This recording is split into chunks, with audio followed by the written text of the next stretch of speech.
안녕하십니까. 꿈꾸는 시니어 TV입니다. 여러분의 선택은 어느 쪽이신가요? 첫째, 국가인권위원회는 지난 4월 3일 노인의 소득 수준에 따라서 기초연금을 차등 지급하는 등 제도를 개선하라는 권고를 보건복지부가 받아들이지 않았다고 밝혔습니다. 보건복지부는 기초연금 제도에는 부부 감액 규정, 소득 역전 방지 감액 규정 등 차등 지급적 요소가 포함되어 있고, 기초연금이 국민연금 미가입자의 노후 소득 보충을 위해 국민연금과의 관계 속에서 발전해 왔다며, 국민연금 개혁 논의와 연계해 제도 재설계를 종합적으로 검토할 계획이라고 회신했다고 합니다. 국가인권위원회는 이에 대해서 기초연금의 부부 감액과 소득 역전 방지 감액은 수급자에게 지나치게 많은 기초연금이 지급되지 않도록 제한하기 위한 것으로, 더 빈곤한 노인에게 더 많은 기초연금을 차등 지급하도록 한 국가인권위원회의 권고 취지에 부합하지 않는 사례라고 지적했다고 합니다. 다음은 이해를 돕기 위해 2024년 기초연금 제도 개요와 기초연금 감액 제도의 종류를 살펴보겠습니다. 2024년 기초연금 제도 개요입니다. 기초연금은 만 65세 이상 전체 노인 중에 소득 하위 70%에 해당하는 고령자분들에게 지급해주는 연금입니다. 2023년에는 1958년생부터 신청이 가능했고요. 2024년에는 1959년생부터 신청이 가능합니다. 2024년 기초연금 지급액은 단독가구 기준 월 최대 33만 4,810원까지, 부부가구 기준 월 최대 53만 5,680원까지 지급합니다. 다음은 2024년 기초연금 선정 기준액 및 지급금액을 총괄적으로 살펴보겠습니다.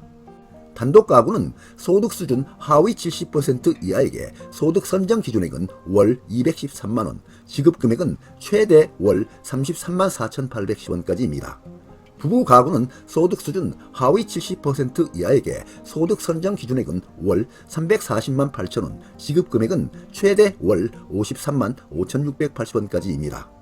여기서의 지급 대상은 소득평가액 플러스 재산의 소득 환산액인 소득인정액이 기초연금 선정기준액 이하여야 합니다. 소득은 근로소득, 사업소득, 임대소득, 재산소득, 연금소득 등으로 버는 수입을 말하고요. 재산은 부동산, 자동차, 예금, 적금, 보험, 펀드 등 금융자산의 합계를 말합니다.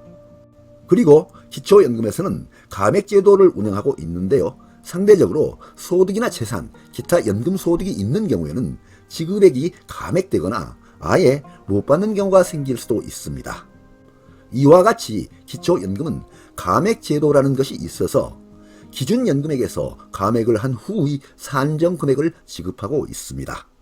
따라서 기초연금 지급 대상에 포함이 되더라도 누구나 전액인 약 33만원을 다 받을 수 있는 것은 아닙니다. 수급자가 받을 수 있는 최대 금액이 약 33만원이고 최소 금액은 33만원의 10%인 3만 3천원이 될 수도 있습니다. 그러면 기초연금 제도에서 적용하는 감액제도가 어떤 것들이 있는지 자세히 살펴보겠습니다. 기초연금 감액제도의 종류입니다. 기초연금 감액제도는 첫째, 국민연금 연계 감액제도, 두 번째, 부부 감액제도, 세 번째, 소득 역전 방지 감액제도가 있습니다. 첫째, 국민연금 연계 감액제도는 국민연금 수령액이 일정 금액 이상일 경우에 기초연금 지급액을 감액하기 시작하는 제도입니다. 2024년 단독가구 기준 월 50만 2,210원을 초과할 시부터 기초연금 감액을 시작합니다. 두 번째, 부부 감액 제도는 부부가 동시에 수령할 경우에 부부 각각 20%씩 감액하는 제도입니다. 세 번째, 소득 역전 방지 감액 제도는 받을 기초연금과 소득 인정액이 소득 선정 기준액을 초과할 경우에 그 초과분을 감액하여 조정하는 제도입니다. 앞에서 말씀드린 감액 제도는 세 가지를 모두 다 적용하도록 되어 있는데요. 감액을 하는 순서는 첫째, 국민연금 연계 감액, 두 번째, 부부 감액, 세 번째, 소득 역전 방지 감액 순으로 합니다. 이와 같이 세 가지 감액 제도를 순서대로 1, 2, 3 모두 다 적용한 후에 최종 지급 금액을 결정하게 됩니다. 만일 감액하는 순서를 다르게 적용하면 전혀 다른 결과가 나온다는 점 참고하시기 바랍니다. 두 번째, 국가인권위원회는 기초생활보장수급자가 급여인 생계급여와 기초연금을 중복 수령할 시에 기초연금 수급액을 소득 산정에서 제외하라는 권고를 하였는데요. 보건복지부는 기초연금 수급액을 소득 산정에서 제외하라는 권고에 대해서도 국민연금, 실업급여, 산재급여, 보훈급여 등 공적 이전 소득도 소득으로 산정하고 있기 때문에 기초연금을 소득 산정에서 제외하는 것은 신중한 검토가 필요하다는 입장을 밝혔다고 합니다. 그러면 쟁점사항을 보겠습니다. 생계급여 등을 받는 기초수급자는 기초연금에서 탈락이 될까요? 하는 내용인데요. 생계급여 등 기초생활보장급여를 수급하시는 경우에는 현실적으로 기초연금을 받기 어려운 경우가 많습니다.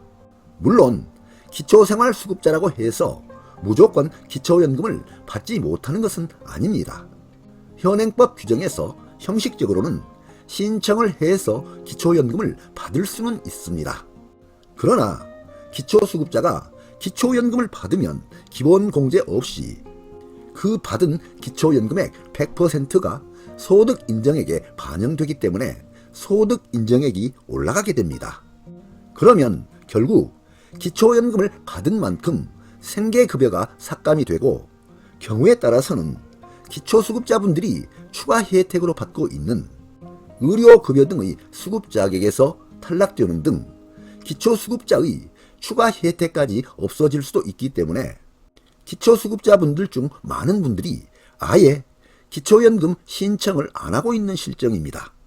그래서 이런 부분은 연금개혁을 추진하는 과정에서 합리적인 방향으로 개선될 수 있도록 검토가 필요해 보입니다. 끝으로 현재 국회 연금개혁특위와 보건복지부에서는 전반적인 공적 연금개혁안을 만들고 있는데요. 아무쪼록 합리적인 연금개혁안이 도출될 수 있기를 기대해 봅니다. 네, 오늘 동영상 주제는 2024년 연금개혁안에 대한 국가인권위원회와 보건복지부 의견이었습니다. 많은 도움이 되시기를 바랍니다. 끝까지 경청해 주셔서 감사드립니다.